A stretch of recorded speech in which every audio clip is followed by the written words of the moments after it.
Welcome back, everybody, for another deep dive with us.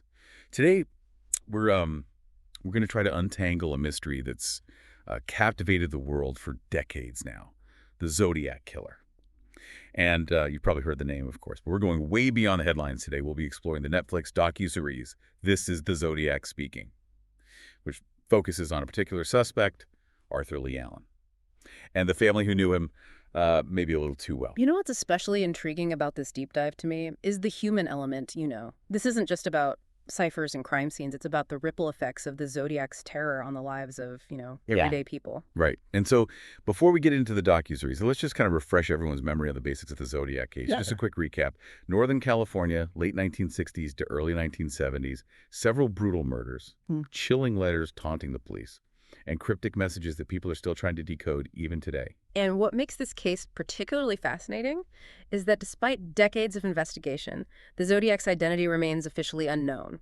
But this is the Zodiac speaking, shines a spotlight on Arthur Leigh Allen as their prime suspect, a convicted sex offender. Important to note, though, that he was never officially charged and maintained his innocence all the way until his death. But what the docuseries does exceptionally well is it weaves in the story of a family that Allen befriended in the 1960s, a single mother and her 7 children, who had no idea the man they welcomed into their lives was possibly a monster in the making. It's a truly unsettling juxtaposition when you think about it. You have this seemingly ordinary family man who is, according to the docuseries, also suspected of being a serial killer. And what makes it even more disturbing is that Allen would often take the children on these solo trips, and some of those trips line up, geographically and chronologically, with known Zodiac murders. It's eerie, to say the least. The docuseries features interviews with the children now. They're adults, of course, now, and who recall some incredibly disturbing details. For instance, one chilling anecdote they share is a beach trip with Allen, where he came back to the car, covered in what they believed to be blood. Later, 2 bodies were found on that same beach. Yeah, and that's not the only instance. Another trip, this time to a car race, coincided with murders happening in the vicinity. The children's accounts, while decades old, offer a truly haunting perspective on the case. They paint a picture of Allen as someone capable of blending into everyday life, while potentially harboring a very dark secret. You mentioned that Allen was a convicted sex offender. Was that factored into the investigation at all? Did the docuseries explore that connection? Yes, absolutely. The docuseries delves into Allen's past, specifically a prior conviction for molesting a young boy. This, combined with his unsettling behavior with the family he befriended, fueled investigators' suspicions. They even obtained warrants to search Allen's home, looking for any potential links to the Zodiac crimes. So while the docuseries focuses on Allen, it doesn't shy away from showcasing other key figures involved in the case, like Robert Graysmith, the cartoonist who became a sort of citizen detective, obsessed with finding the Zodiac. He's actually the author of the book that inspired David Fincher's film Zodiac, which also points to Allen as a possible suspect. What's interesting about Graysmith's inclusion in the docuseries is that it gives you a glimpse into the mindset of someone deeply consumed by the case. He went from sketching cartoons to staking out Allen's workplace, even having this tense face-to-face encounter with him. It shows how the Zodiac case drew people in, almost becoming an obsession for some. It's fascinating how even with all the advances in forensic technology since the 1970s, some cases like the Zodiac remain shrouded in mystery. It feels like you're trying to piece together a puzzle with some of the pieces missing. And that's precisely what makes these deep dives so captivating. You're invited to become an armchair detective, sifting through the evidence, the theories, and the human stories to form your own conclusions. And in the case of This is the Zodiac Speaking, the human stories are what truly set it apart. The family's accounts, while chilling, are incredibly powerful. Yes, their experiences underscore the profound impact of the Zodiac's crimes. It wasn't just about the victims. It was about the pervasive fear he instilled in entire communities, and the way he managed to infiltrate seemingly ordinary lives, leaving behind a legacy of trauma and unanswered questions. And while this deep dive centers around Arthur Leigh Allen, the docuseries doesn't shy away from exploring the media frenzy surrounding the whole Zodiac case. You see archival footage of news reports, those frantic press conferences, and glimpses of how the public became both terrified and obsessed with this unknown figure. It's like the media became an unwitting accomplice in his game in a way. Yes. The Zodiac seemed to understand how to manipulate the press.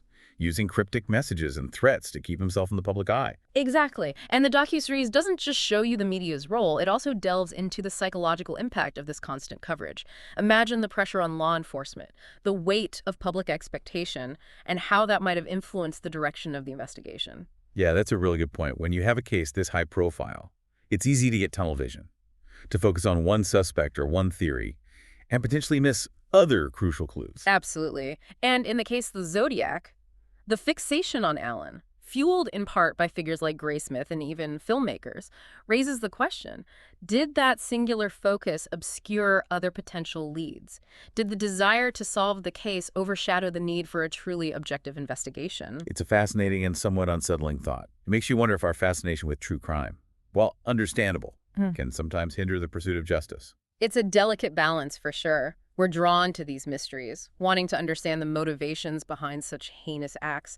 But it's crucial to remember that there are real people at the heart of these stories. Speaking of real people, the docuseries does a fantastic job of highlighting the human cost of the Zodiac's crimes, not just for the victims, but for those who were close to the suspects as well. Precisely.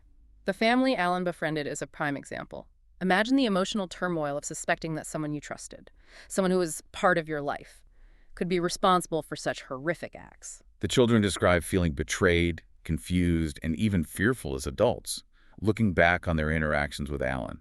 It's a reminder that the scars of these crimes run deep, extending far beyond the immediate victims.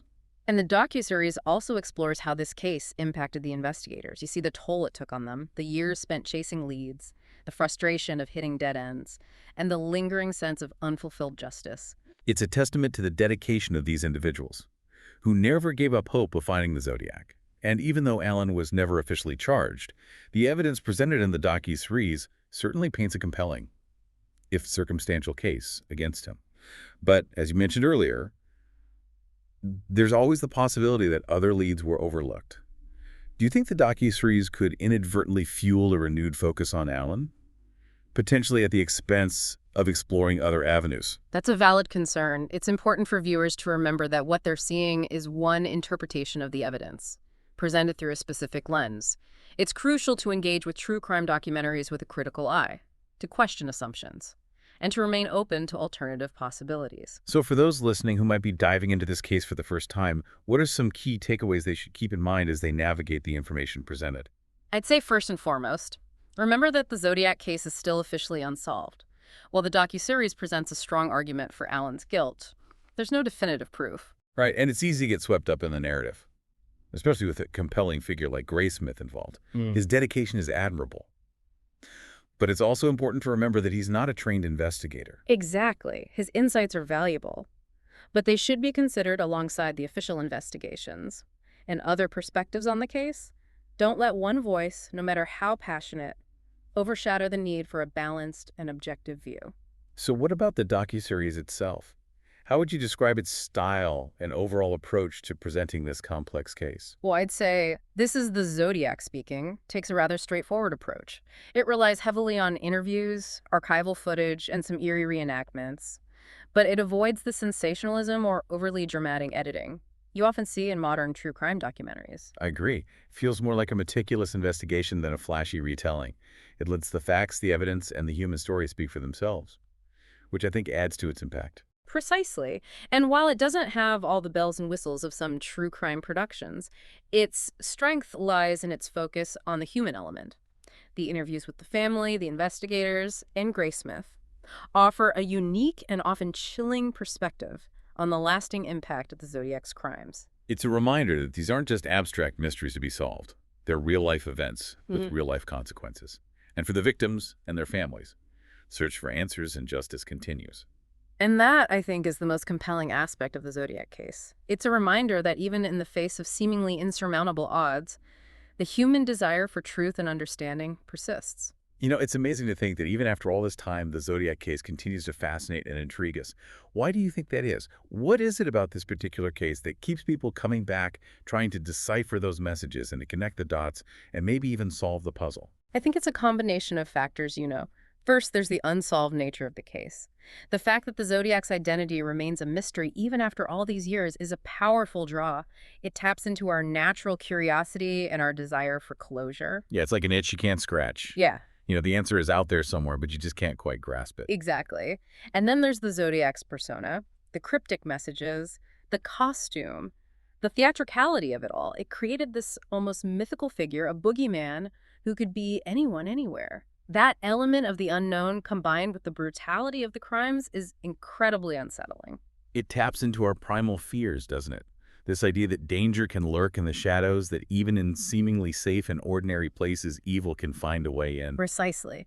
And I think that's another reason why the Zodiac case resonates so strongly. It's a stark reminder of the darkness that exists in the world and the vulnerability we all share. And yet, despite that darkness, there's also a sense of resilience. The families of the victims, the investigators who dedicated their lives to the case, the everyday people who lived in fear but continued to go about their lives. It shows a remarkable strength of spirit. Absolutely. And that's an important aspect of the Zodiac case to remember. While it's easy to get caught up in the mystery and the fear, it's crucial to acknowledge the human cost of these crimes and the enduring strength of those who were impacted. So as we wrap up this deep dive into the Zodiac Killer and the docuseries, this is the Zodiac speaking, what's your final thought for our listeners? What would you encourage them to ponder or explore further on their own? I'd say go beyond the surface. Don't just accept the narrative presented in the docuseries or any single source for that matter. Dive into the primary sources, explore alternative theories, and most importantly, think critically about the information you encounter. It's about engaging with these cases in an informed and responsible way, not just for the sake of entertainment, but as a way to learn to understand and to honor the victims and their stories. Exactly. And perhaps in doing so, we might one day shed light on the remaining mysteries of the Zodiac case and find the answers that have eluded us for so long. This has been a fascinating deep dive, and I hope our listeners found it as captivating as we did. The Zodiac Killer case, with its chilling details and enduring mysteries, continues to serve as a reminder of the complexities of human nature and the darkness that can sometimes lurk beneath the surface of ordinary life. Thanks for joining us on this journey. And remember, stay curious, stay informed, and keep those critical thinking skills sharp.